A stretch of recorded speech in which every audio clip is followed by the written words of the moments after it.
you ready for the incredible sound of classic rock? No? Good, because now it's time for Visiting the Village.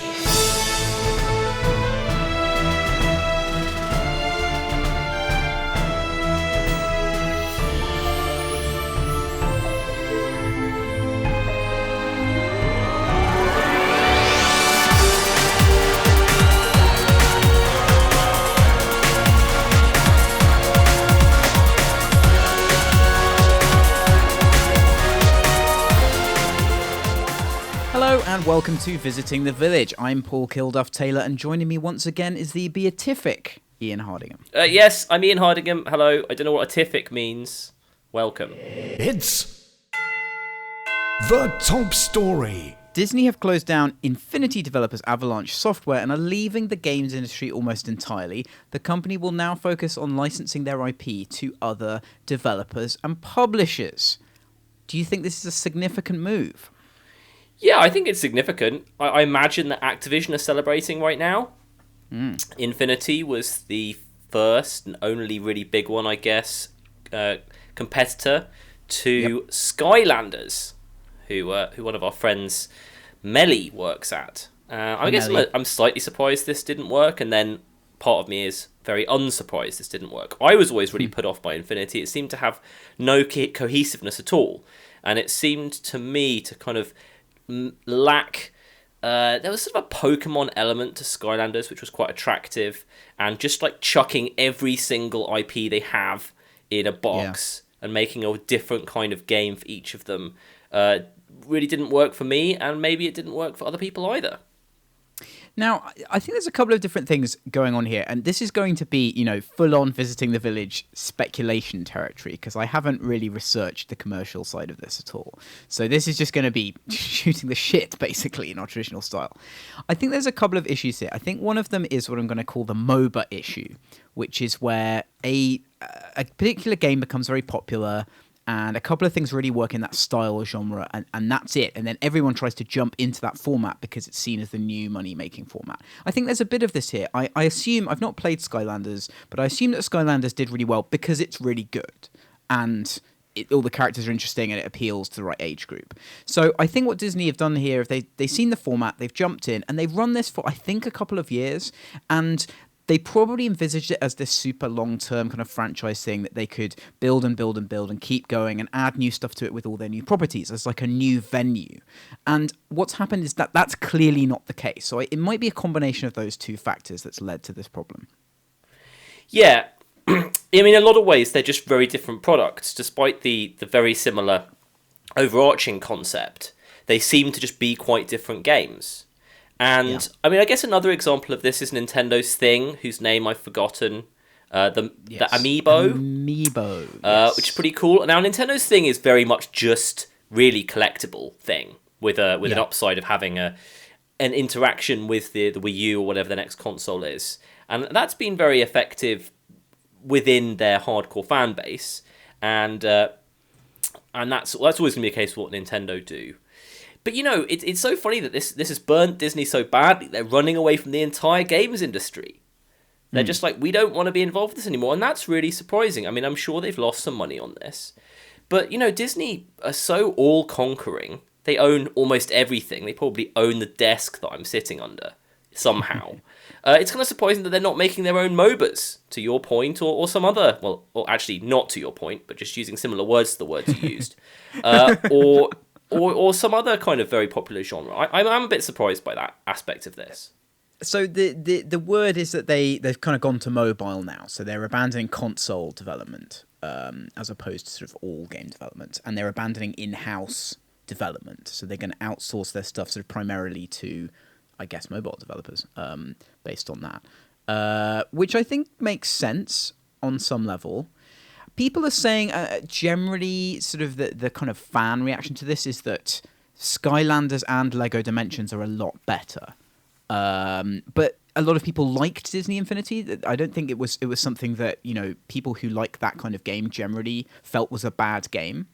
So it's kind of just a weird thing. But I guess, do you think there's something, maybe the Disney characters are wrong for this in some way? This is the kind of thing that I'm just sort of notoriously terrible at getting it right with. Like, all of my personal feelings about this, they're very aesthetic, very subjective, and don't tend to reflect, the millions of kids that make up the target audience for this. I find the sheer diversity and lack of any kind of cohesiveness with the various different properties here, I find that disorienting to me, and it makes it less attractive. And also the fact that each... there were a lot of different game modes in this, which is different to Skylanders, and that immediately turns me off. Anytime a game has a bunch of different kinds of games within it, that's almost always bad. So all the things that turn me off about it are things that would turn me off about it. I guess this thing about the game having to be good, it's such an important point, and we kind of leave it behind sometimes, because that's the first thing everyone thinks, is that making your game good is the only thing you need to do and the most important thing. And sort of as you live in the games industry for longer, you realize that that's not the only thing you have to do. You have to do a lot of other things, but you do also have to make it good. I don't know what it means that the people seem to quite like it. The people that you've been seeing, I don't really understand any aspect of that. A couple of years ago, in fact, when they entered the market with Infinity, I thought that this was going to be a massive explosion of products like this. Yeah. And we talked about this in terms of VR, I think. We asked the question, is this just a stopgap before we go full on digital for everything? Or is there something long-lastingly compelling about this? And this not working, this is going to scare off other people from trying to do the same thing. Yeah, the other thing I find a bit strange with this is there an inherent problem with this multi-IP thing? I mean, if you look at Smash, obviously it's a game that's based on the multi-IP thing, and that works because they homogenize the characters enough.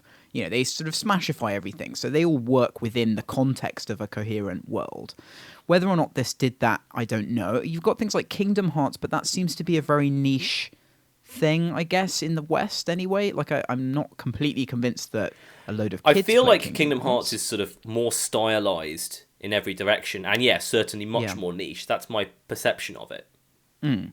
So maybe that really does have something to do with it, that it's something to do with, do you want to go out and buy a load of these characters? And obviously this news has come from an earnings report, and the quote is that it had lower results than expected. And that, that can mean almost anything. It might be, maybe this was a sort of a good one of these products, but they were hoping it would be like a Rock Band franchise, and it wasn't. And this big turnaround, I feel like people always fall in and out of love with internal game development, these kind of big entities. Like it's been interesting to see sort of recently more kind of publishing starting up and more development studios starting up sort of internally within things. I guess that just reflects sort of the games industry as a whole, because you're basically only doing that to improve your margins. You're basically saying that we can make something cheaper, that it will be to get a good outside studio to do it. So dumping that seems to be quite a good idea if you feel that it's a even slightly speculative area where you don't really know what you're doing. Yeah, I think that's a good point. I think many times over the last 30 years, people have said, well, look at how much great IP Company X has. All they've got to do is start a games division and they'll be rolling in money. And it doesn't really work like that. And as dubious as I am of what Games Workshop have done, they do in some ways seem to have found a much better model, which is just very free licensing. I mean, obviously Disney owns so many different companies that this is in some ways not a particularly appropriate criticism, but it's very hard to make good games. It's very hard to make profitable games. And I don't think people have generally done well with a model. It's not quite the same as films. Films suffer as well, though. When you just throw an IP at something and try to make it vaguely profitable, that doesn't tend to work. All these games tend to be pretty bad. So maybe Disney should look into the crazy Games Workshop model. That would be interesting. And I think a lot of devs would really love the chance to work with those properties. It does feel to me like that's a more intelligent response to how the world is now than really trying to massively control your IP and sort of only farming it out to a few studios. Because you've got all of this, effectively illegal fan material everywhere anyway. So your IP is not this sort of amazingly hallowed thing it once was. So if that's happening anyway, it does make sense to me. Why not have a flexible licensing thing, and then you might get your one hit game out of that, or your 2 or 3 hit games, without doing too much damage that wouldn't be done anyway. Yeah, I think it's a good direction. I mean, Disney are surely too much control freaks over their IP to ever actually do it. I think another aspect of this is there's probably a critical mass where a sort of an IP collection goes from being sort of sustainable and a good thing, like Smash, into just being way too big. Because Disney's stuff is so broad that really they've got several mini universes, and putting them together may be too much. You know, Marvel is already a pretty crazily big multi-aesthetic thing on its own. Then trying to chuck like Mickey Mouse into that is really strange. And then like a lot of their other IPs as well. So maybe it was just too many different things.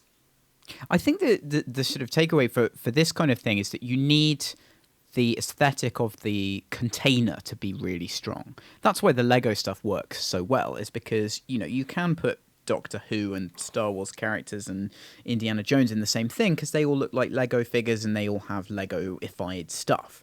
And I certainly liked coherent worlds when I was a kid, and I didn't like things that just felt like a load of nonsense bolted together. Which so this definitely felt like. So maybe there's something here. Maybe it's not this sort of really deep business stuff. Maybe it is quite aesthetic. Now I remember it, I think Lego are doing something very similar. I think they're doing a Skylanders, if it's not already out. So that'll be interesting. Well, I think people are saying that's what Dimensions is. Oh, of which course, is out. And I don't necessarily think it's not really exactly the same thing. I mean, it definitely borrows the sort of little plinth thing where you put the characters on and stuff gets unlocked in the game. It borrows that, but it's a Lego game, you know, primarily in the sort of Traveller's Tales-y Legos style, which is great, you know, because that's a thing which is known to be able to cope with loads of IPs really well. So adding just the hardware effectively to that is a great idea. I'm not surprised it's doing really well. Yeah. John Romero and Adrian Carmack's new game Blackroom has had its Kickstarter postponed. The team say they're working on a gameplay demo and will relaunch the crowdfunding campaign when it's ready. Is this because people are becoming more risk-averse when it comes to crowdfunding, or is it something else? I actually can't work out the answer to that question, because I think it could be both. On the one hand, people are definitely getting more wary of just throwing money at people who happen to have a successful product 20 years ago, saying they're coming back even though they're now really old, somewhat infirm, haven't been in games for like 15 years. People have decided that they're not quite as happy to just throw money at those people. On the other hand, this is also John Romero, who like can fail at anything. Like he's just he does all sorts of strange things, and he's such a infamous figure anyway that I could kind of buy this as both of those two things. I could buy it being like a thing that we should sort of pour out a shot of whiskey to the death of the easy nostalgia money on Kickstarter, and I can also see it just being a really another sort of damning indictment of exactly what John Romero's IP is in the world. Yeah, I think that's a good and balanced view. I think I'm probably going to go with this is a sign of the times, because if this was in like Kickstarter year one, this definitely would have got funded. I mean, there's just no question in my mind. It's one of those things where I think people were more ready, you know, Kickstarter being nascent was and exciting was there. And also people at that time were ready to be excited about these nostalgia projects. And now we've seen quite a few of them not work so well. And we've seen sort of the general interest in that wane a little bit. I feel like it's a big sign of the times. John Romero is a controversial guy, but I feel like that's gonna just serve him well here. Like Peter Molyneux was a controversial guy when he did the Goddess Kickstarter, so I don't really like. I'm not really buying that as a very significant factor. It is for some people. I just don't think it's very significant. Yeah, I mean, I can totally see that point. The fact that John Romero can muster a lot of PR whenever he wants to, pretty much, is obviously always going to help. I think comparing him to Molyneux, I think they've got very different feelings that they incite in people. Although, you know, Molyneux now versus Molyneux when he first announced Goddess is a very different thing. It's interesting. I read a lot of comments on the RPS article about this, and they were all saying pretty much the same thing, that actually a playable demo is what they want to see. Now, if I'm John Romero, I'm absolutely terrified by this. This idea that they're cancelling the Kickstarter and now they're making a playable demo, and it's going to be out in 2 months. That is not going to happen. For me, that is basically an impossibility. I think that it's at least 50% that this goes absolutely nowhere now, and quite possibly rightly. But getting a playable demo that they're going to feel is going to make the difference of hundreds of thousands of dollars, that's going to take a long time, and that's going to take a lot of money. So I kind of just think that this could well be the death of this thing. 700k, I think, also is a lot to ask, and that puts it in the territory where people are sort of going, maybe this is just one of these crazily ambitious sort of vanity projects. If they'd asked for part of a budget or something that was a bit more tangible, a bit more reachable, I mean, it raised 131k, which is not bad by Kickstarter standards these days, sort of for an early amount. Yeah, that was in the first few days, so like by the broad maths, you would expect it to have raised about 400-ish by the end. Which I think is a very solid Kickstarter amount, certainly now. I mean, maybe it would have been better to target around that. Also, I think maybe not necessarily the controversy side, but perhaps people don't, if we're talking about John Romero, I think people don't really understand exactly what he stands for in general, because people associate him most strongly with Doom and Quake. And he's definitely happy to talk about Doom and Quake a lot. And his work on Doom and Quake was clearly amazing and very significant. You can see the difference between games that were made, between him and John Carmack, and games that weren't. Like, he added something to that mix that was very important and significant. So nobody is, doing down his work on those things. And then you have Daikatana, and then you have his career in sort of this part of this era, where he's done a load of different things and been involved with lots of things, some of which were successful on a sort of small scale and some of which weren't. So it's so complicated. I don't know what I'm going to get if I back a John Romero game, and I feel like that might be more significant than the controversy side of it. Yeah, I barely know. I mean, is he a level designer? Is that right? Yeah. Right. I mean, I barely knew that until he released his new Doom level last week. I'm going to make quite a complicated point here, but I'm going to make it in a way which is hard to disagree with, so hold on to your pants. I saw this argument on the comments as well, and it speaks something that you just said. I think you're probably right that if you polled everyone in the universe and you asked them what game they associated most strongly with John Romero, I think you're right that they would say Doom or Quake would top that list. Yeah. On the other hand, if you have heard of Daikatana, I think it's probably Daikatana, and I think that's a problem for him as well, because he went from being a lesser cog on Doom and Quake, still a really big one, but obviously not the most important figure in those. That would be sort of John Carmack, I think, to being obviously the most important figure with Daikatana. So I think that for a lot of people, he is very coloured by that, and also the fact that he was the lead on that. And that went very badly, whereas they know he's not the lead on Doom and Quake. It's a bit complicated, but I hope you know what I mean with that. There's some parts of that I don't agree with. I mean, he was, in addition to being a level designer and designing many of those levels, he was nominally the lead designer on both of those games. Right. So the way that it worked, from what I can tell, was quite collaborative. Carmack was pretty much entirely technology-based, as you would imagine, and Romero was pretty much entirely design-based. But there were a lot of people there all kind of contributing to the end product and the feel of the game and so on. So what that lead designer role kind of specifically encompassed on those games, difficult to know. Daikatana was him, being a studio head and a lead designer as well, and the whole design as law thing.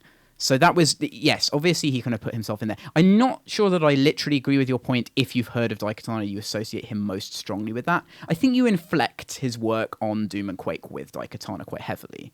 But I wouldn't say, that's the number one thing you think about when you think about him. Sure, well, that's fair enough. I mean, other aspects of this, I think we agree that the probably the primary thing here is the lateness, is the way that Kickstarter has changed. And I wonder if he's kicking himself that he didn't get on board earlier. I think when these opportunities come up, they can sometimes feel too good to be true, or they can feel like they're not appropriate to you. But he really should have jumped on the bandwagon early. Yeah. And I think that, and now, he's sort of scrabbling around a little bit, I think.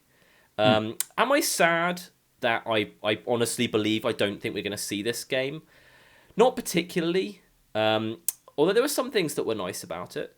I don't think I'd pledge, but I think if this came out, I'm still interested in seeing what John Romero has to say. If he's actually doing a lot of work on it, like if he's doing 8-hour a day, 5-day a week, proper design work on this game, I want to play it. I don't want to play the game where he's sort of an investor and a PR mouthpiece. I'm not interested in that, but I could be interested to see something that he actually worked his butt off at. Yeah, absolutely. Yeah, no, I agree. I mean, what I'd like to see is Strafe, but with John Romero as a lead designer, like or a key level designer. That would be amazing, because that's what I felt was missing from Strafe. Actually, what was a bit of that classic design. Some great videos out there of him going through some of the Doom levels and talking about them and talking about sort of all the design elements in there. There's some really, really great stuff there. So yes, I agree with you. I don't want to see something where he's a figurehead at all. And I wasn't particularly enamored of this idea. It seemed a bit sort of very woolly. Like it's this sort of semi-virtual environment, and there are these different types of levels, and it didn't seem like something like I guess a COD Blops or something could do something very similar with a really big budget and be more impressive at it. So I would prefer to see something with a very defined aesthetic that's interesting, that really plays off his strengths if he's going to do something like this. Yeah, to finish this off, we talked about this a bit recently. There has been a sentiment towards old school fun FPSs recently. Yeah. Stuff like Doom and Quake, Duke Nukem 3D, and the original Shadow Warrior. Now, talking of Shadow Warrior, the game that's had the most success doing that recently has been the redo of Shadow Warrior, which I absolutely hate. As a gigantic fan of the original, I find Shadow Warrior Redux, or Shadow Warrior probably 7 or something you actually call it, to be really against what I think that design ethos is about. It's all about sort of graphics and gore, which is what we felt it was all about back then, but I think those games that achieved classic status had a lot more to them. And I always go on about this, but having a real understanding about what the environment was, what bit of the environment was important, where the game mechanics lied in the terrain, was so important to those games, those Build Engine games, those Doom Engine games, those Quake games. And they're so lost in the over-polygonification of everything now, where everyone's more interested in having awnings that blow nicely in the wind than showing you a game environment that you can understand how to navigate and how to exploit. That I'm not sure that any game I've seen have done it particularly well recently. There have been a lot of roguelike first-person shooters that have come out as well that have kind of tried to scratch the surface, but they're also missing some of the great, really visceral, really simple but deep gameplay. So I'm hoping someone does it right. It didn't look particularly to me like they were going to get it right with this, but maybe they would. I definitely want to play something like that as well. I don't want to play these roguelike sort of weird arena things. I don't want to play that. I want to play something with designed linear levels that are like Quake levels. Because that doesn't exist, and people keep trying to do like a modern twist on it. I mean, I guess it's interesting that you say about sort of navigable environments. The game that did that best recently was Superhot by a long way, and that's different because it's ultra minimalism. So it's really pushing like that idea as far as you can possibly push, where you know what every single element in the scene can do, and you can decide how you use each of those elements. You've reminded me that I haven't played that yet. I really need to play that. Yeah, you absolutely do. I mean, it's like I said before, I think it's closer to your style of design than almost anything else I've seen. But it does some things, that now defending your jab at roguelike FPSs, I think it's extraordinary that they've all been this arena thing so far. Yeah. It's really weird. I think it's just because it's much easier to have a bunch of designed arenas that they just chuck in some random configuration, which is really bad. I think, though, that it won't be that long before an algorithm can make Quake-like levels that have that kind of flow. Right, I don't think it's right. impossible at all. I think Spelunky showed that you can take a problem that people probably thought wasn't possible to start with and actually make levels that feel like they've been designed when you properly understand all of the mechanics that's going on with a game. And I think if I got a couple of really good Quake level designers in a room and we drilled down to what flow actually meant, I think I could design a generator that could make those levels. Wow, awesome. Do it. And also, yes, the Spelunky chunk method, I think, would really suit Quake levels. But it has to be... People just try and make it too clever. Like, it has to be boxy levels that are boxy. You can't do nice, lovely, flowing curves everywhere because it just won't work. So, yeah, if you set your parameters really well... seems to be a general problem with some of these people, the way people take inspiration for game design now. They either go ultra, ultra, ultra minimalist or ultra, ultra, ultra maximalist. And I think there's some middle ground there that gets missed. Yeah, indeed. Indeed. Trion Worlds have decided to use a pay-once model for Atlas Reactor after feedback from beta testers made it clear that the game would be, quote, less fun with F2P elements. Are all games less fun with F2P elements? Almost certainly. Well, it's interesting. So for those who don't know, Atlas Reactor is a simultaneous turn-based game. A bit like that game Frozen Synapse and Frozen Cortex that we made. We've had our eye on this for a long time. This is like a big budget. This is a bit like what it might look like if Blizzard made a simultaneous turn-based game. Yep. It looks like a tiny bit like Overwatch to me. Like, it has some Team Fortress 2 sort of design things about it. I had a look at a couple of videos, and I think they've lost some of the purity of the games that we've made. We've always been interested, especially by the free-to-play thing. In one way, I'm sort of disappointed by this because I really wanted to see how they fared. Yeah. On the other hand, I think this is clearly, to me, the right call. They were saying that during their closed beta, they were getting a load of feedback, and they couldn't stay free to play and respond to this feedback, which is a great thing to be able to say. It makes complete sense to me. So how do you feel about it? I'm going to take the opposite line on that. I think that this is terrible. Like, if you're making an F2P game and you're getting feedback that shows that your F2P structure isn't working, you need to change the structure. You don't need to immediately kind of deciding to make it a paid game. That just shows that you didn't have a good plan in the first place. And it showed that you weren't confident about what you're doing. And it shows that you don't understand the relationship between how, you're developing the game and how people are going to pay for it. I'm enormously disappointed with this. I really wanted to see an F2P, a quote F2P Frozen Synapse. I really want to see what that looks like. I think it's possible to make one. And I'm disappointed they gave up. Yeah, very fair. Makes a lot of sense. I mean, I think that the first thing I want to say about this is that whenever a game makes a big change like this, halfway through development, it's basically a very, very bad predictive sign. Yes. Because games don't make changes like this unless they are seeing problems. If they're so worried about the feedback they're getting, that must mean that they're getting a lot of negative feedback to me. It doesn't mean that everything's wonderful and they're getting loads of great feedback and they're just going to the extra 10% by massively changing their entire business model. That's unlikely to be the case.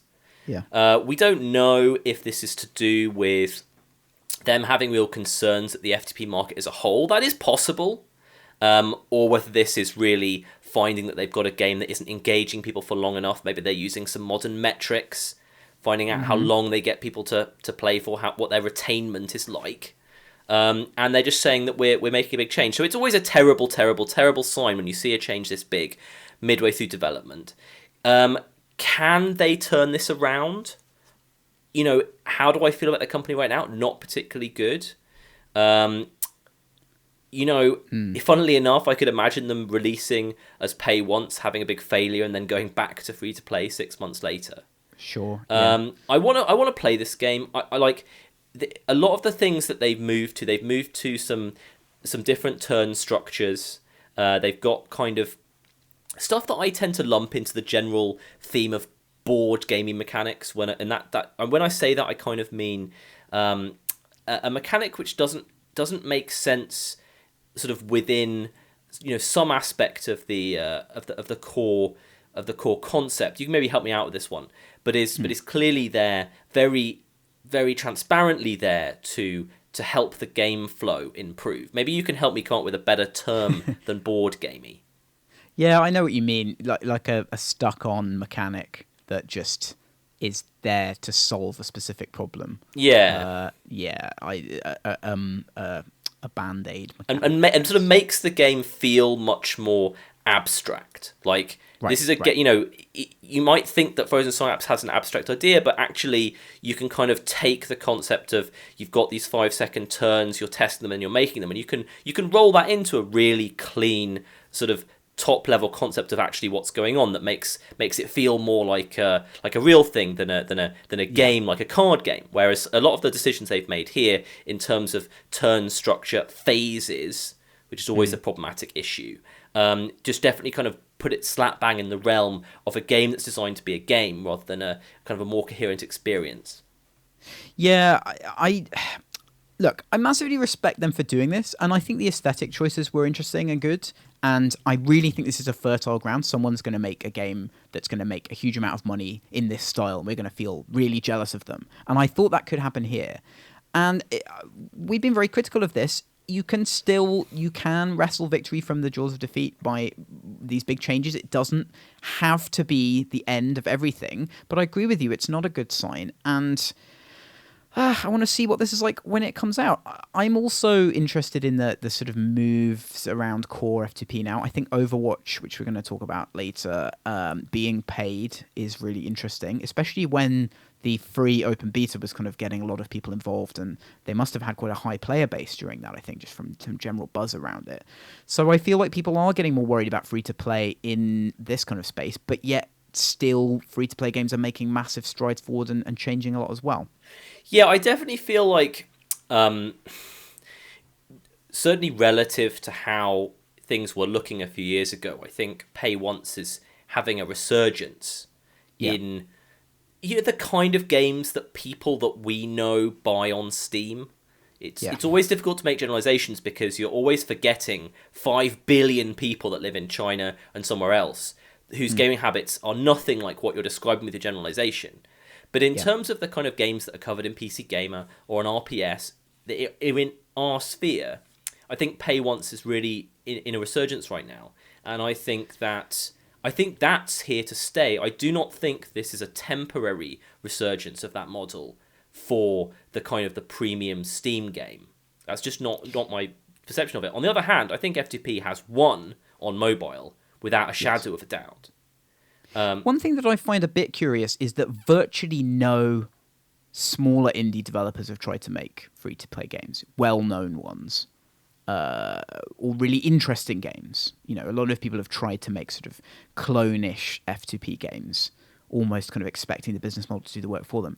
It feels like people are still really scared of it as an idea, and they have very strong negative associations with it, rather than trying to do interesting design around them. Well, I have an idea for that, and you can literally tell me whether you agree with this or not. It feels to me that nowadays it's basically understood that if you want your F2P game to be a success, you need to spend quite a lot on user acquisition. Yeah. And that, I think it's more true in F2P than it is in Pay Once. I think you can still have a successful Pay Once game with a zero marketing budget much more often than you can have a successful F2P game with a zero marketing budget. F2P, I was reading a lot of stuff about this week. I was reading a very interesting article about how the impact of being featured by Apple on the App Store has dramatically reduced over the last few years. And a lot of the comments they got from the big F2P companies was saying, we think being featured is good, but it's got to be part of our main acquisition strategy, which is about advertising. So tell me what you think about that. Yeah, I think that's a good general truism on mobile. I don't know on PC because I haven't seen a game made by. It's difficult to define this class of thing. Like, if you had a game that was like, say, Stellaris, that really, really appealed to a big audience of core gamers that was free to play, would it work? I think it probably would. I mean, Stellaris itself would work. I mean, they spend enough money on marketing anyway it's a concept and a brand, their brand, rather than Stellaris, which is a new IP that's so exciting to people, that I'm sure it specifically would have worked F2P. I don't know what a better example is, because I'm thinking about indies, and I'm thinking about indies who will not be particularly happy spending $100,000 on completely necessary first month advertising, and the kind of games that we've seen that might have been free to play. I feel like design innovation could solve that, and I think people don't want to do that because they don't find it interesting, because it's harder than designing a pay once game, because it puts the commercial onus on the design, whereas a pay once game doesn't, and that's weird to me. But it's weird that there's no just getting people to play your game. So via what mechanic would design remove the need to pay for user acquisition? Shareable stuff. I would say. Shareable stuff. Okay. Reasons to get other people to play. Right. Actively. It strikes me that a good designer could do that. I mean, having conversations like this is a bit tough, because, I mean, I'm sure that you are right that there are inspirational developments to be made in that kind of area. I'm sure that, over the next few years, at least one time, someone will come up with some very successful new kind of in-game sharing marketing tool. On the other hand, I see a lot of people. I think a lot of these things, like sharing stuff on Facebook, your weird village sharing thing that posts from your iPhone game to your Facebook thing, I feel like those things are quite short term, and that people, for various different reasons, they work less and less well over time. Sometimes because Facebook realizes that they're just irritating the hell out of the majority of their clients, and that it's working as free advertising, and Facebook doesn't want to give free advertising.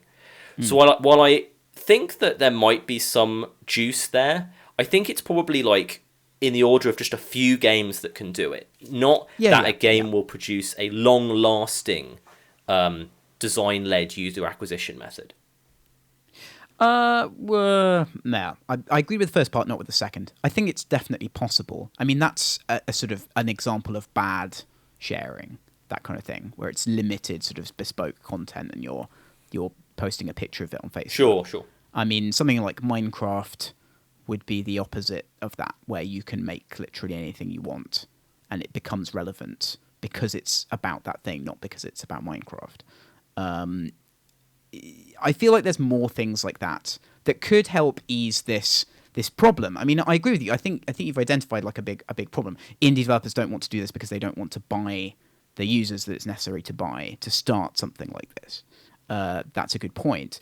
However, on PC, certainly, I think that there could be some interesting ways around that. I mean, it's interesting to me, like Terraria is a paid game.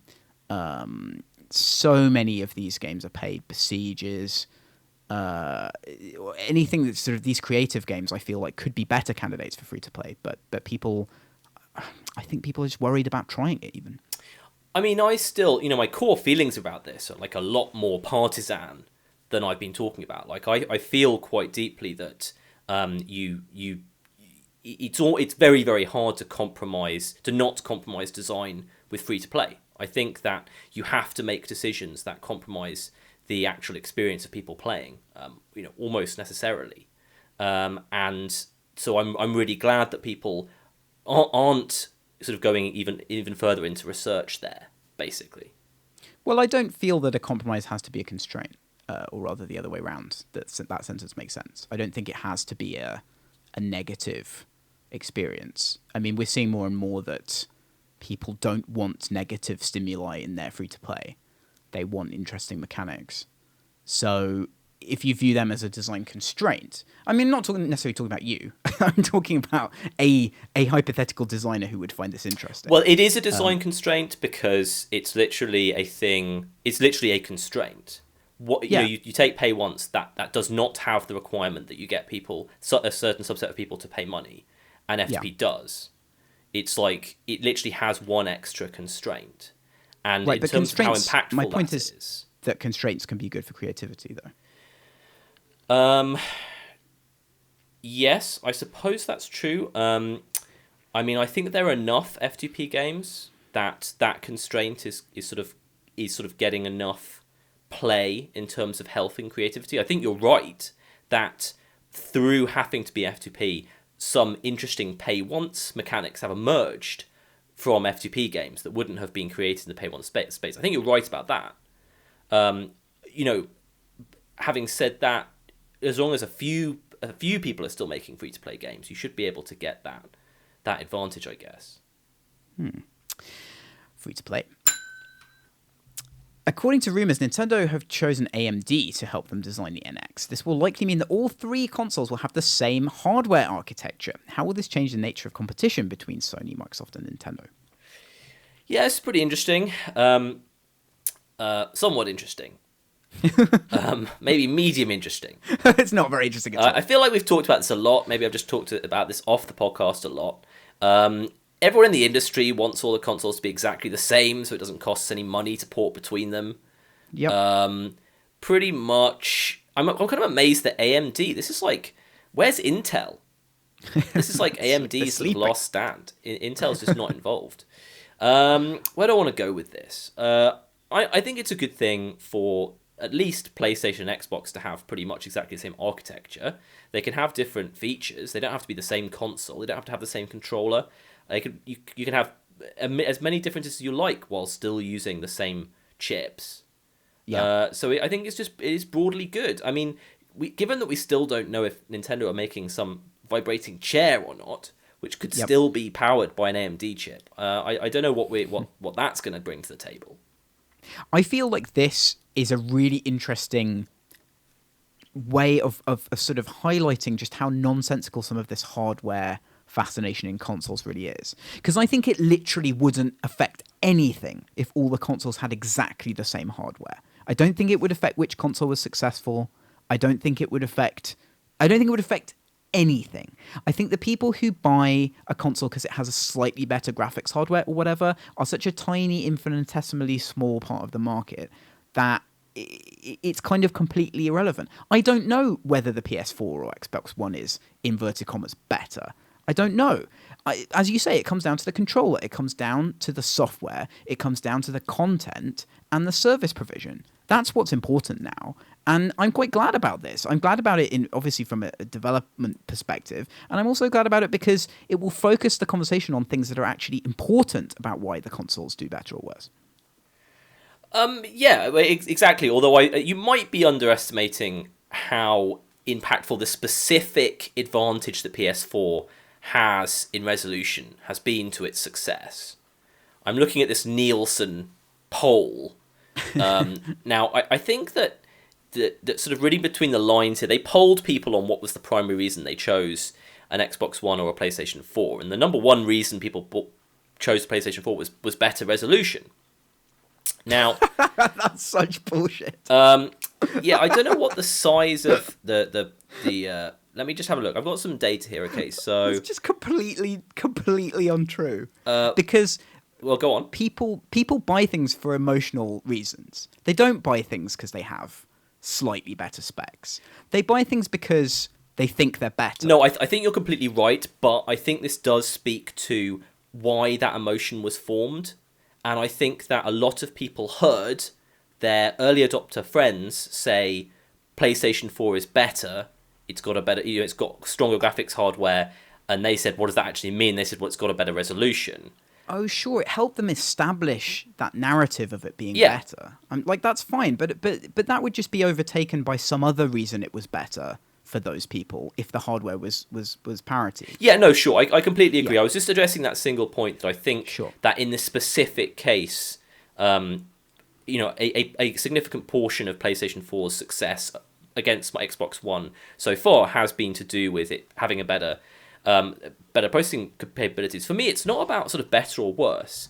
It's about interesting. So in the olden days, when you didn't have enough processing power to do everything you wanted, consoles had to actually make sort of really hard choices. And they tend to put really Byzantine chips in there, like PlayStation 1, PlayStation 2 are great examples, that led to some really interesting kinds of graphics and kinds of features that really sort of represented the kinds of games that were released for those platforms, which made the feeling around that platform, the memory of those platforms, more important. But that's just the past. I mean, we're broadly out of that now. It's just better for everyone if you've got a really, really, really powerful all-purpose computer inside your console, and it's better for me and you if it's the same one in the Xbox One and the PlayStation 4, so we don't have to spend money doing porting. And there you go. Yeah. Well, yeah, don't get me wrong. Like, I think the times, that you just described, when people had to make these, had to prioritize a certain thing, and that led to a particular kind of graphical style. I think that was a lot more interesting in a lot of ways. You had to kind of decide which sort of aesthetic you liked, I guess, which range of things could be possible. That's a much more interesting and exciting, genuinely exciting decision than like, oh, this can only get 62 FPS and this game, that's way more interesting. So yes, I definitely have nostalgia for that time. I mean, yeah, we should talk about this more sometime. Like the whole narrative, I agree with you. Like it is going to be important to the very early adopters, these marginal differences, and that's going to help shape the which console is cooler narrative that causes people to actually buy them. I wasn't scoffing at that. I was scoffing at, you go up to some guy in a shop and you go, oh, why do you buy this? And he goes, oh, the resolution's better. Like that's where that survey comes from. I just thought that was so hilarious. But yeah, interesting stuff. I also look forward to our dull, homogenous future.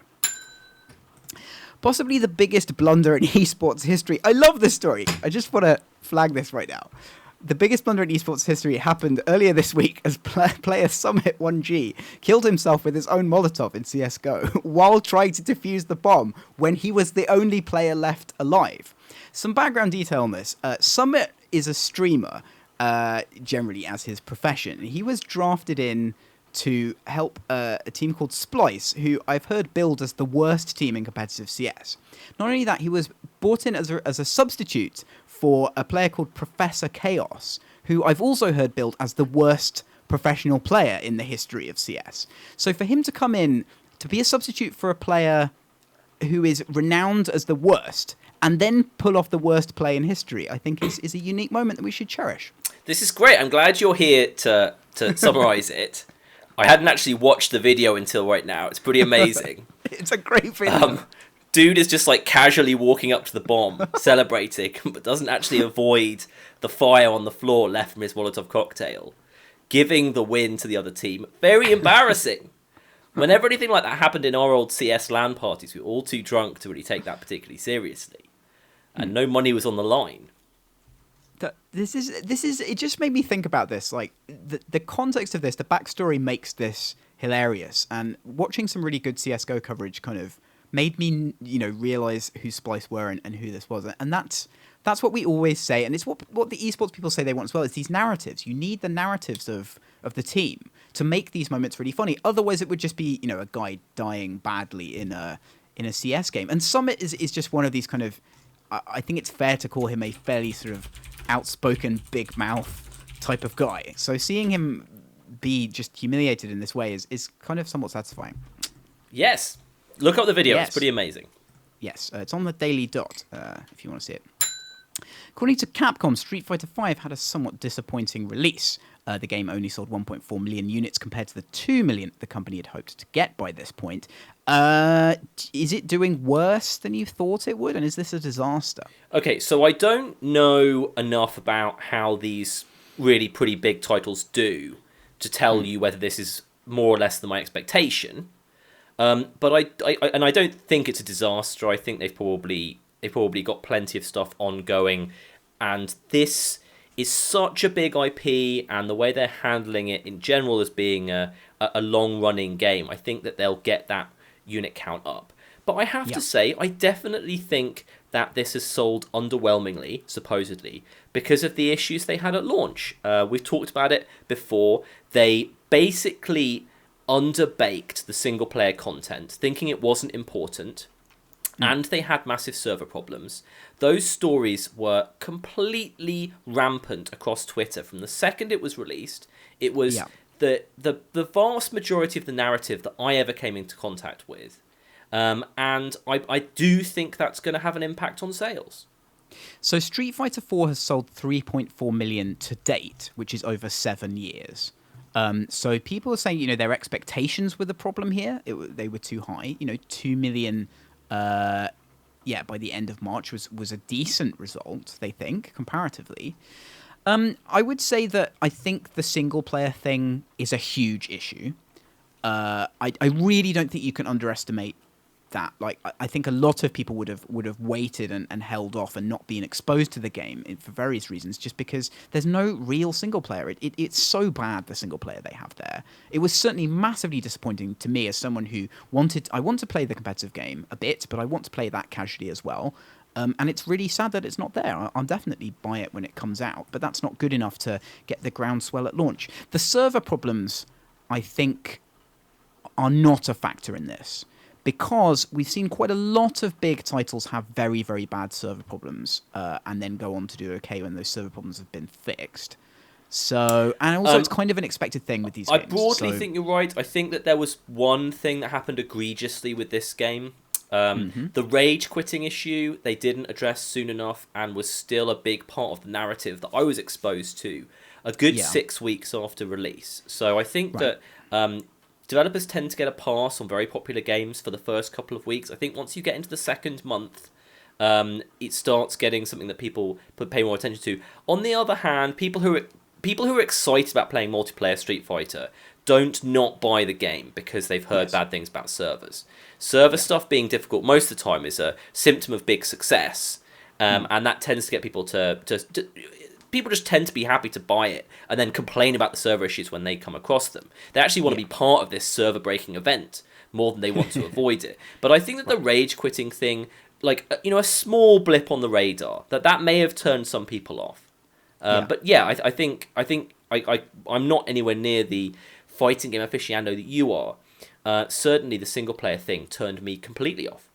Yeah, I'm not normally one to come down hard on the side of a content reason for sort of a big sales issue, but the single player thing, I think, it's basically madness. It shouldn't even have been tried, to my mind. It's so potentially damaging to the game.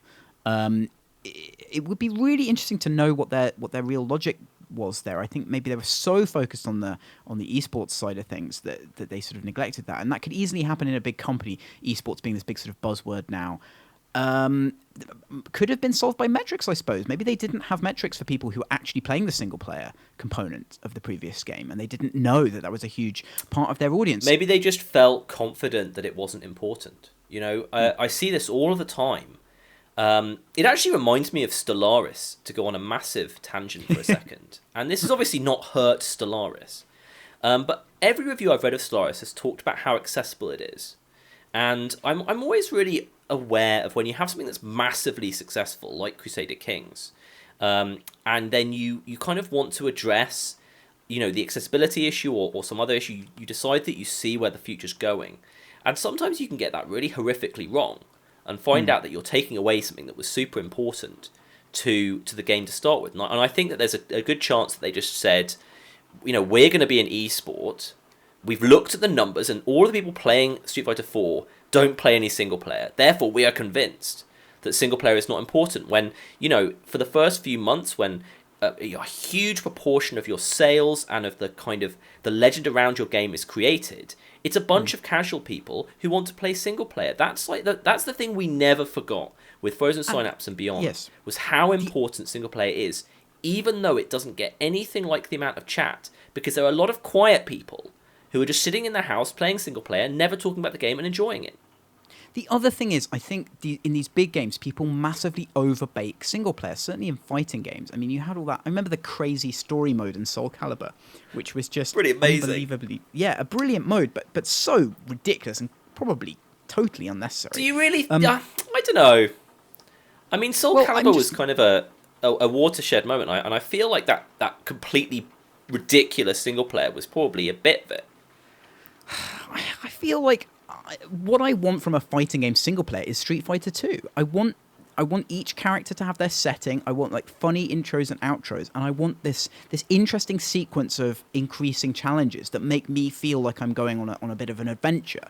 And that's fine. I mean, yes, maybe the Soul Calibur one was so crazy that I think it was not.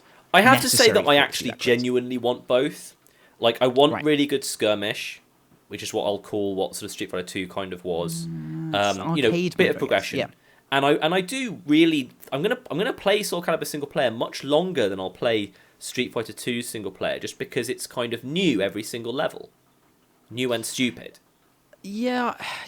I mean, I guess I really hate like party mode stuff in fighting games. So it's probably just a sort of a personal thing. Like I don't want to fight 2 copies of the same guy who are double my height. You know, I want to. It is really AI. weird, and you know, Yeah. we spend a lot of time sort of walking that tightrope with single player as well. Like Yeah. when are you sort of juicing the orange of your mechanics, and when are you just going to crazy town? Now, can we talk about the Steam Spy numbers for Street Fighter V?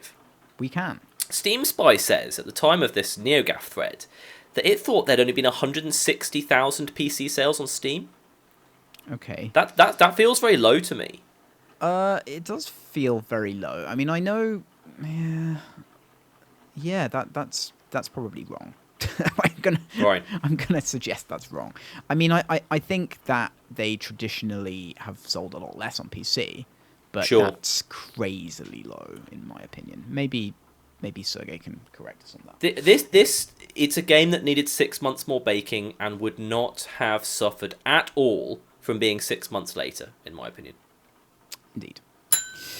Riot have banned 3 teams from participating in League of Legends tournaments. Allegedly, this is because the teams were not paying their players properly, had failed to sign contracts with the players, and were involved in illegitimate player trades. Do you think this has greater implications for esports? Well, it's always fun to talk about some salacious story about esports.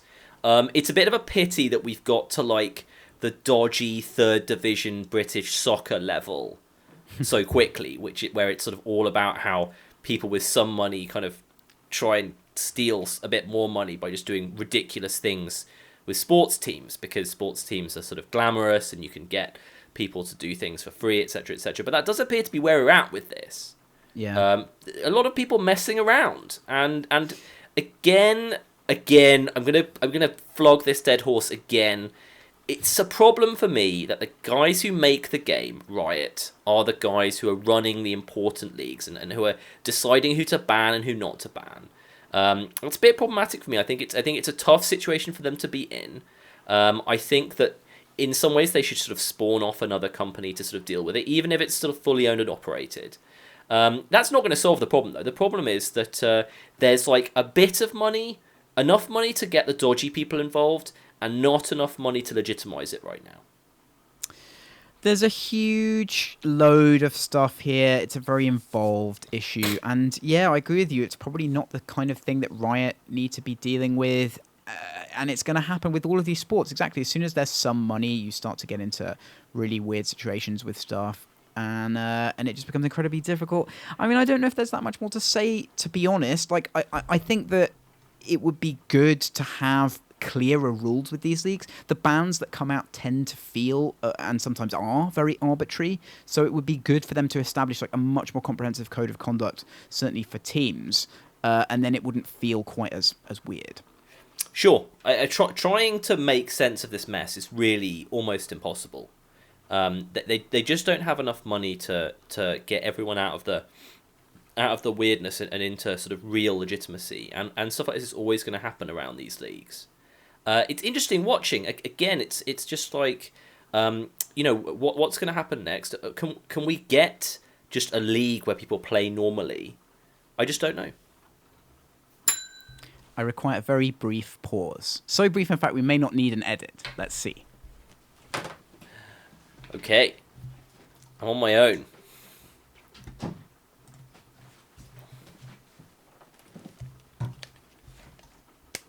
And I'm back.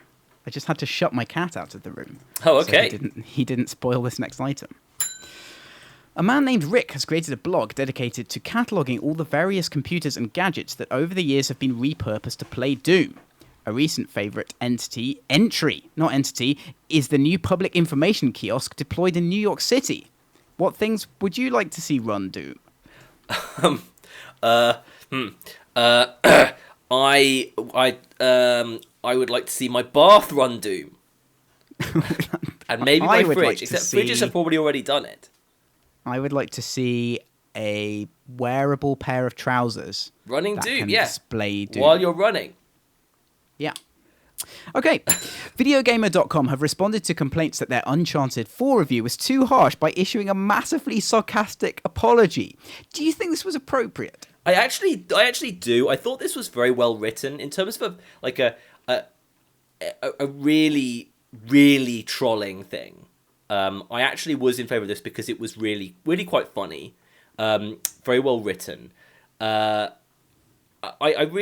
think they hit the right note. I mean, the honest truth is that they are responding to the fact that a million people who haven't yet played Uncharted 4 left comments on pretty much every review of Uncharted 4 saying that the reviewer was wrong, despite the fact that the reviewer has played this game and these commenters hadn't. But that just happens all the time anyway. I think that you should ignore it, but this was such a funny post. I'm happy to see it. Do you think that sites should be as antagonistic towards their audience as this? Because I've noticed there's a huge amount of frustration now about reviews and about people responding to reviews. But I just don't know if, this is funny and everything, but I feel like there's a broader thing here. Yeah, I think it's really difficult for journalists who write reviews for sort of somewhat standard publications.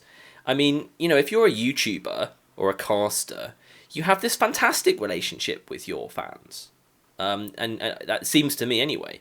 And these guys just seem to face an absolute wall of negativity in the comments threads. I mean, honestly, I just wish that it was financially feasible for them to turn off comments.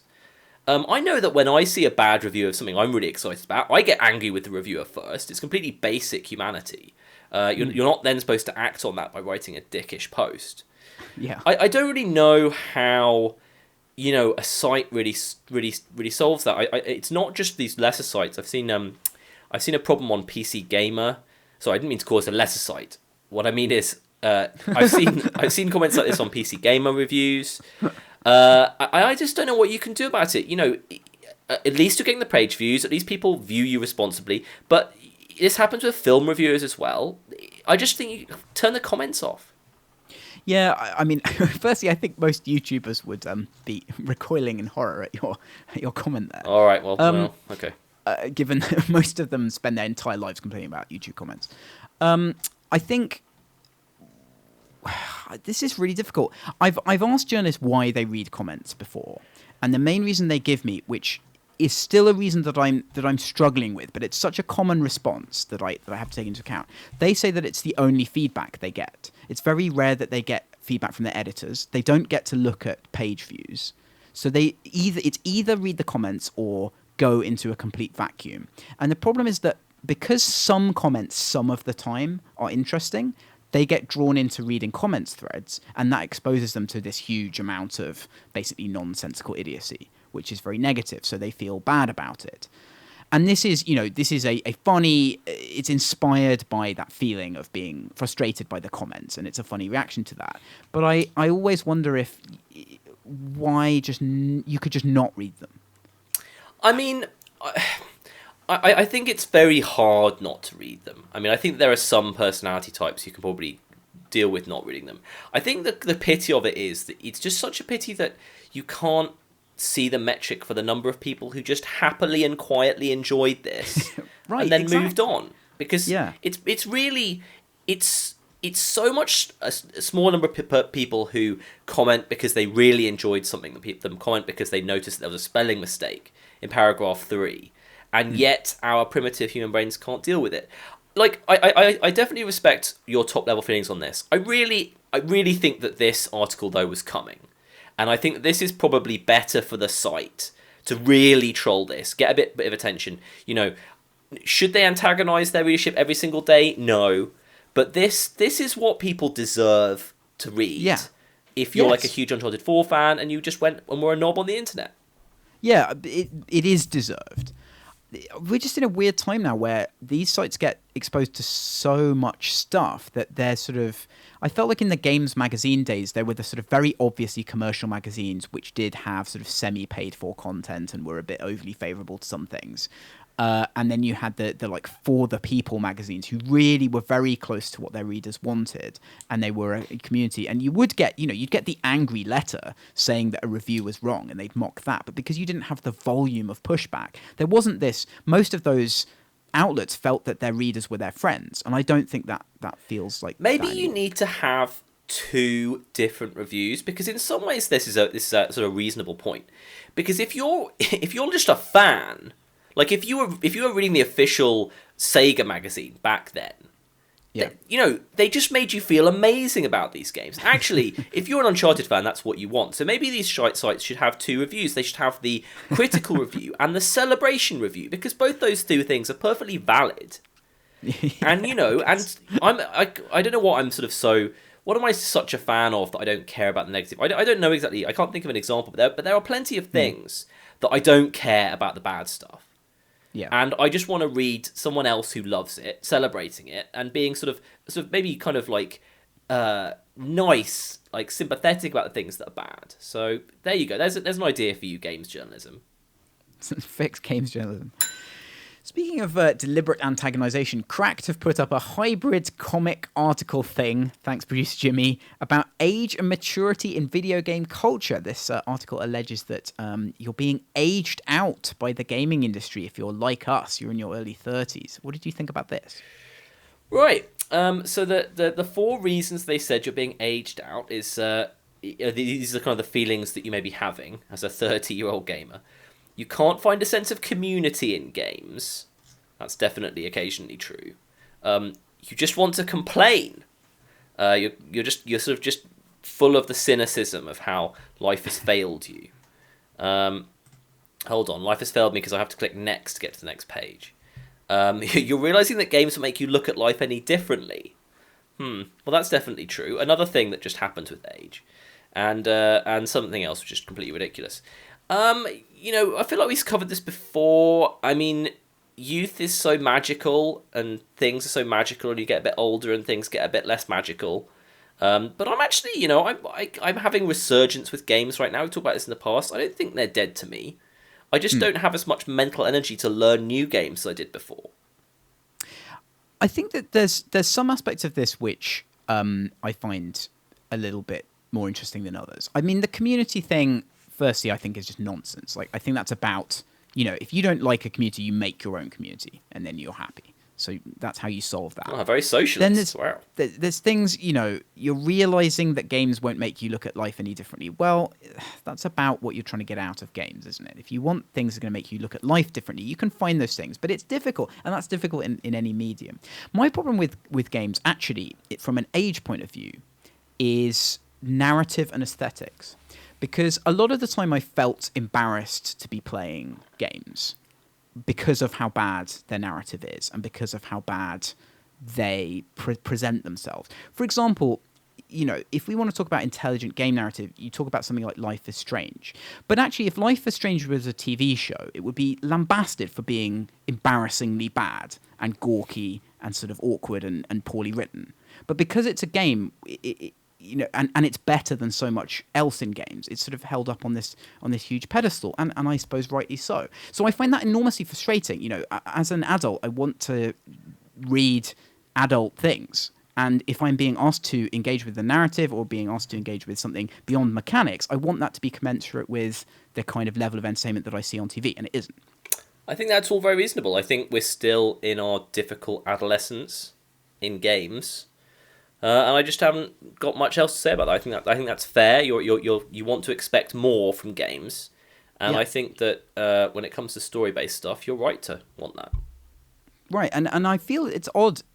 People will forever say, "Oh, it's really hard to write for games. You need to have a lot of content. The narrative is often shaped by the player, and so on." Blah blah blah. But it doesn't excuse just the level of trite, embarrassing sort of teenage to undergraduate level nonsense that we see in games constantly now, and that's the thing I really want to change. So that makes me feel like I'm sort of doing something that's age inappropriate. Yeah. The other thing is I find like the relationship that adults have with games now is really weird. Older adults, in fact, you see a lot of kind of middle-aged business people playing Candy Crush. and things like that. And it's like games still haven't managed to break through to the point where that person is going to be watching box sets. They're going to be looking at things on Netflix. Games should be in that cultural space for them as well as in the Candy Crush space. Yeah, two different things. I mean, yeah, I think sort of time wasters on a train is served very well with that kind of stuff. And yeah, I'm waiting to see where we get to with writing and the conflict between interactivity and well written, well thought out stories. I mean, writing could always be better. That's definitely a problem. It's just writing itself is just not valued enough to be paying the people the amount they need to get the good writers right now.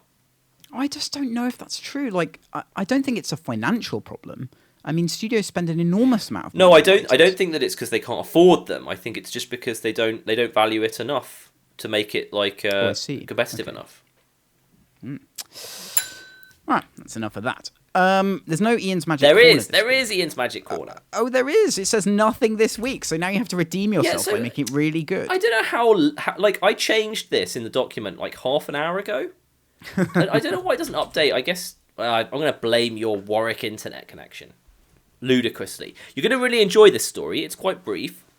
In Magic, in professional Magic, every year there are 30 or so platinum pros, guys who in the previous year have gained enough match points to be at that top thing. And there are 4 Pro Tour tournaments a year. These are kind of the majors of Magic. And it used to be that every Magic player, every Platinum Pro was paid $3,000 plus expenses to go to a Pro Tour. So that's sort of $12,000 a year plus traveling expenses. That's getting to be, maybe 50% of what you need to live on if you're sort of a jobbing Magic player. So a big deal, in other words. And Wizards of the Coast have changed that. They've drastically reduced that to $500 each. And they've used all the money they've raised from doing that to massively increase the prize pot at their sort of super major, the World Tour. So they've obviously decided that, for them a good result would be having one event that had like really big international appeal. They, like everyone else, has decided that having a massive prize pot is the way to do that. And of course it's annoyed a lot of people. Kind of having these sort of slightly salaried pros was a bit weird. And actually there's some scuttlebutt that one of the reasons they're doing this is because they've just lost a lawsuit against the tournament directors in America, who said that they basically were employees and needed all the benefits of employees, despite the fact that they were not employees, they were kind of contractors. So there was a possibility that had something to do with it as well, but I thought that was interesting. Well, that is interesting. I think that's just a reaction to the modern times, and they've probably seen what people are doing with esports and other sports as well, which, if you're in that situation, paying some guys to sort of go around probably was a good business move ages ago. And now it's better to have something that you have a lot of attention, you make sure that all the top players are going to turn up. Which top Magic player isn't arrogant enough to think that, actually they're going to beat everyone else and they're going to get all the money? So that's a perfect incitement. All of those people will still turn up to the one event where they need them to be at. They can put in lots of production, they can stream it, they can get loads of attention, they can get all the marketing benefit from it. So it makes complete sense to me as a decision. Yeah, I'm sure it would be nicer to just pootle around, not having to win anything as a little circuit player. That sounds great, and that's a much more achievable goal. So I'm sure people find that annoying, but it just doesn't make any sense. There you go. That is my thoughts on that. The film and television lounge area now. I have something I want to talk about very briefly, which is a show called Marseille, which is on Netflix. And it's a French language show commissioned by Netflix, starring Gérard Depardieu. And it's about, unsurprisingly, the city of Marseille. So he is the mayor of Marseille. And it's a little bit House of Cards. It's a little bit The Wire. It's kind of a bit sort of slightly procedurally about what the municipal council in Marseille does, and the intrigue, and there's crime bosses and there's stuff. I've watched one episode of this, but it's kind of like it's that, but it's also really hilariously over the top at times that you just don't expect, because it has a sort of semi-realistic sheen to it. So, for example, there's a character who's built up in the first episode who's Gerard Depardieu's right-hand man, and they want to establish that he's evil. And the way they do that is they have one scene of him walking around the sort of council chamber when it's empty with really ominous music where he's just making like bad guy faces at the camera. And you do that and it's pretty hilarious and it sticks out. And then later on, there's a scene with him on his own at his desk, and he literally picks up a mask that he has on his desk and examines it in a meaningful way while a more ominous music plays. Sounds and amazing. It's brilliant. The rest of it is entirely normal. Also, as seasoning to this, all of the male characters are incredibly misogynistic and say unbelievably sexually charged, incredibly offensive things to all the female characters all the time.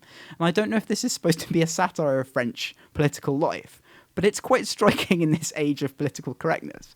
So you're trying to get into these characters and they'll just make like some unbelievably terrible, inappropriate reference to a secretary or something in the middle of a scene. Yeah, it's very odd. I don't know if I'm going to watch more of it, but it's interesting. Yeah, I've been somewhat attracted to watching it. I watched like 2 minutes of it or something, so I didn't really get a chance to get any kind of sense of it. Yeah, you know, I'm not that surprised, because I guess this is actually aimed at French people, and you know they are culturally somewhat different to us, and I'm sort of aware of that. So you know, I maybe I'll watch it. Okay. Now it's time for games that were released this week in 2006, thanks to Eurogamer and producer Jimmy. And now, by design or by some kind of data collection failure, there's only 2 games. Mercifully, only 2 games this week. Thank God. And the first game is City Life on the PC, which I don't know what it is, surprisingly. So we're gonna do the traditional stealth Google. City Life. Is it? Oh, that's not the right thing to Google. Hang on. Is it a SimCity clone? It is a SimCity clone. Looks like it. It got 8 out of 10. It was like an okay SimCity clone. Possibly the most exciting thing we've ever covered. On the PSP, it's Monster Hunter Freedom. You played a Monster Hunter game once, and you said it was really bad. Yeah, sorry guys, not into the Monster Hunter. Because I really kind of have a lot of time for Pokemon and stuff, but Monster Hunter's non-fighting bits were all very third-person platformer actiony thing. Sorry, not for me. That's enough of that. And now we catapult ourselves quite willingly this week to the top 10 UK Steam games. Now, it's important to point out that Steam have added the feature to be able to look at the global bestsellers. I'm not going to say that that's just because of this podcast, because it isn't. So we can do the global bestsellers, I assume, if producer Jimmy's done his job correctly. And we've gone to 11 again this week, which I think is going to be a new feature. So we start at 11 with Ark Survival Evolved. Number 10 is Battleborn. Number 9 is also Battleborn, causing our need to go to number 11. Number 8 is Grand Theft Auto 5. Number 7 is The Witcher 3 Wild Hunt Blood and Wine, which is the new big DLC. I know friend of the show, Malakian, is very excited about this DLC. Dark Souls 3 is number 6. Counter-Strike Go is number 5. Total War Warhammer. Big props to Chris Pratt for asking the question, why isn't it called Total Warhammer, in an interview. That was very important to find out. Metro Redux Bundle is at number 3, 75% off. Pre-order Doom number 2. I'm probably going to get Doom. Quite excited about Doom. I've seen some good things. I want a blasty game. You are not excited about Doom, I believe. No, but I could be persuaded. Stellaris is at number 1. Let's talk a little bit about Stellaris. So I've played about an hour and a half, and I really liked it. This accessibility thing, I've played the first hour and a half of Crusader Kings 2. I didn't really feel like Stellaris was like a huge amount more accessible than that. So I'm not really sure where this is coming from. Like, it's in the same realm. Maybe I don't know, maybe this is people who've played other Space 4X games, which I can imagine are ludicrously inaccessible. This does a pretty good job of leading you through some stuff. There's some quite bad UI things, like, for example, right-clicking sometimes does an action, and it sometimes dismisses the thing that lets you do the action. Good. And it sometimes sends a ship to escort another ship, which is really annoying.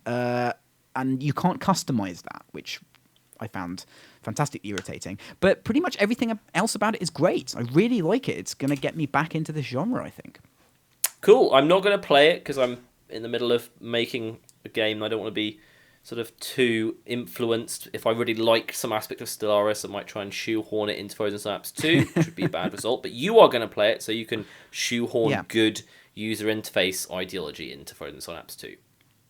One of the things I like about it is it has this really nice core loop where you need resources, so you go and set up mining bases, but in order to do that, you have to survey systems and then establish a base in those systems. So you always need to have a science ship out surveying things, and that means you have to keep extending your reach. You have to build more things to defend the science ship. So basically, it makes you do all of the things you should do, like building enough armies, like getting new bases, just as part of that main simple loop of consideration. And then other things are sort of just feed off that. Like, you don't need to do diplomacy straight away, but if you want to go and get resources from another system, then you start having to think about it. That's really elegant, and I like things that all of that is very intuitive. Like, you need resources, it tells you, and you know where there are resources to go and get, so you just do that. Like, you don't have to sort of come in with this very clever high-level top-down plan, which you perhaps do in CK2 as you get into the sort of early, late early game. You have to start thinking more along those lines. So perhaps that's the accessibility thing. People do say the mid game gets a bit boring when you get out of this nice exploration loop and you're sort of doing more empire management. So I want to get to that to see if that's true. But really positive, and I think really deserving of the success. Yes. That's great. That's enough Stellaris. Did you want to talk about Overwatch more, or shall we move on to our listener questions? We can move on. That's fine. All right. Let's move on.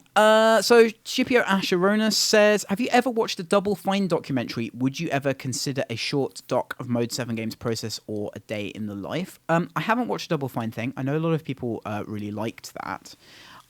We've talked about this. It's not something that we're that keen on doing, mostly because I think the discussions that we have about things that are actually important are not things we'd want other people to see.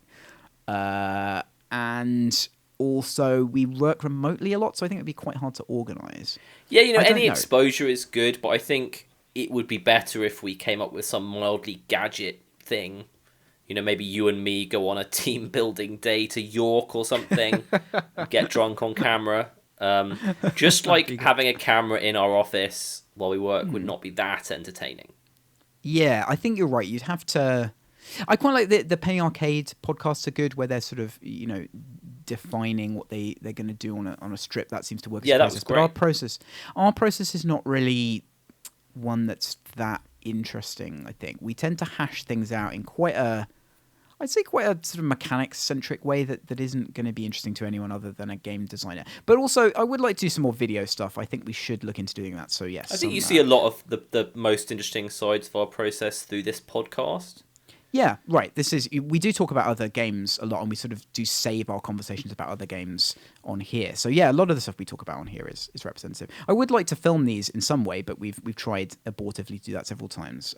It might be worth trying again. Sure. Jason Lamplow says, favorite sandwich. I think my favorite sandwich, it probably involves salami. I like prosciutto a lot. Maybe prosciutto and brie and rocket. In a nice sourdough bread thing. Halloumi. Yeah. Some kind of Italian salami on nice sourdough. Wow. I'm fans of the sourdough and Mode 7. Alex Hayes says Team Dapper or Team Banks. This is in reference to a social media event today that you will not know about. I'm going to say there's no team. You can't be on a team when that's going on. How's the iPad development of Frozen Cortex going? Asks Felix. It's not going right now. We're focusing on Frozen Synapse 2 and Tokyo 42. I don't think we'll ever do it, actually. No, I don't think we will, I'm afraid. It's not... When a game doesn't do amazingly well on PC, the tablet version of such a game is not going to do that well either, so it's probably not going to justify it. But if someone really wants to make it, and they want to license the game to do it, get in touch. Toby Pinder says, what's the most memorable video game volcano? I'm going to go with the volcano in Wonder Boy on the Game Gear, because that was really incredibly annoying, and I hated it. And as such, it was very memorable. Don't criticize Wonder Boy alarm just went off. Yeah, mine. I think there's a volcano, a build engine volcano in Shadow Warrior. which really, really screwed around with the terrain to make it work. So I'm going to choose that. Cheshire asks, when did you decide you were doing a sequel instead of a new property, and why? It's a question for you, I think. I guess we spent 3 years doing a new property with Cortex, so I was very happy to go back to the FS world at that point. Had some stuff that I developed that I wanted to do with FS, so that made sense. I think we'll be probably doing a new property next. Yep. So there you go. Dan Marshall asks, what sort of questions would you prefer? And the answer is questions that are anything other than that question. Binster asks, Nathan Drake, the Susan Sarandon of games? And I'm going to go with no. Tim Bison asks, do you have any tips for how to manage projects? Once you have the idea set in place, where does it go from there? I'm going to talk a bit about Trello, which is the thing we use to manage projects now. We've just sort of revamped the way we use it. Trello is a really good system. It basically allows you to place cards in columns on the internet. You can add all kinds of things to cards, like pictures, videos. You can put discussions in different places. You can set deadlines. You can assign people. So we use that functionally to manage our project. In terms of like overall things, I think you have to know the different phases of the project really well. Who's going to be working on what when, I would say, is a basic idea. Yeah, get it playable really quickly. Try and keep features under control. Keep everything moving. Have regular times at which you have to make the game playable, etc. Okay. Brambus05 asks, why is grass green and the sky blue? Will May the 12th be with us? And the answer is no and no. Tiny Angry Crab asks, thoughts on Overwatch? Okay. Well, it slipped into this section anyway. And what is your favourite meme? My favourite meme is don't talk to me or my son ever again.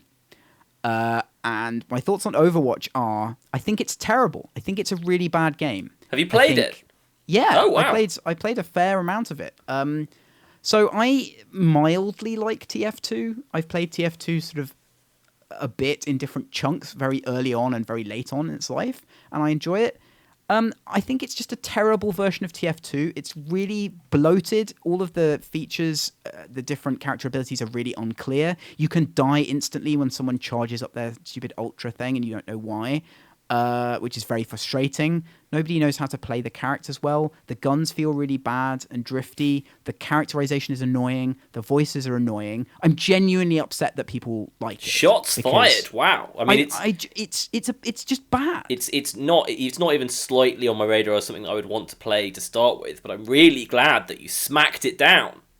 I'm startled by how bad this game is relative to people's enjoyment of it, because it seems to be people who like TF2 who are enjoying it, but it's a completely... It's like TF2 is a very mechanically pure game, and this is just a mess of stuff. It's so unsatisfying to play. The only good thing it does is that at the end of the round, there's like a play of the game replay cam, which is really great, and all competitive multiplayer games should have that. But aside from that, it's a massive disaster as far as game design goes. Don't get it. Okay. Inspector Vector asks, will the new mobile F2P Animal Crossing lead to Tom Nook being responsible for an actual house repossession? I wasn't aware that this was happening. Animal Crossing is a very good candidate for F2P. We've talked about, him and I have talked about, why didn't someone make an indie Animal Crossing, and then Stardew Valley came out, and why didn't someone make an F2P Animal Crossing, and now they are. So, I mean, I'm interested to see where they go with this. I would like Tom Nook to be sued by an actual human. I think that would work well. That could be, if that is a real thing, not something you just made up, it could be really good. Yeah, it could be huge. Cheshire asks, or rather he comments on last week's episode about AR. I want AR to work, he says. I don't entirely know why. I feel like there's a huge opportunity for using reality to increase immersion. VR immersion is looking good for vision and audio, but touch and larger scale spatial relation is still a difficult, expensive problem to solve. It feels like AR should be able to accomplish that without the need for bodysuits and environmentally controlled dark rooms. If Nintendo is willing to eat the cost of early gen AR products and experimentation, I'm all for it. That's an interesting perspective, actually. Like, I hadn't considered that it can solve a specific problem that VR definitely can't solve, in terms of like tactile feedback. That is very interesting to me. But I still, you're going to be you're so constricted if it's like, okay, your game has to work well in whatever room this guy's in, right? Like, you can imagine it's cool to be able to make the chairs and tables, etc., part of the game world, and that's definitely technologically possible. It's going to be hard, though, to get a game that can sort of, work with whatever you've got. Well, I just feel like it's the board game thing is it should be explored. The board game. I mean, Okay. I played Fabulous Beasts, the game that we somewhat lambasted. That had a Kickstarter that had 3D printed animals. Yes, I remember this game. Balance them. And it is really good. It's like, if you're willing to play a game where you balance things on top of each other, which a lot of people are, given the existence of board games and Jenga. If you like that, then it adds something, and it's definitely good, and I could really see kids liking it. And that's down to the AR component. Okay. That also throws up something interesting for me, which is that when I saw that initially, I didn't think it would be something I would like. But when you play it, it really is different when you're interacting with the stuff, and you put a bear on the thing, and there's a bear like on the iPad running around doing stuff, and then you make a shark bear. Like, it's funny when you're doing it in a group with people, and it's sort of more interesting than just watching a video of that. It looks annoying. That's cool. So a lot of these games you need to kind of play them in the proper atmosphere to understand why they're good. So that could be a really huge problem in terms of commercializing them. Oh, fair enough. Well, I'm still pretty dubious, but now you've made me... I'll have to play it now. Yeah, you should try it. Right, that's enough of that. It's been a good week, I think. Somewhat an epic week. But thanks for joining us. We'll see you next time. Thanks for listening. Goodbye. That's it, children. Time for bed. Don't forget to pay us a visit at www.visitingthevillage.com.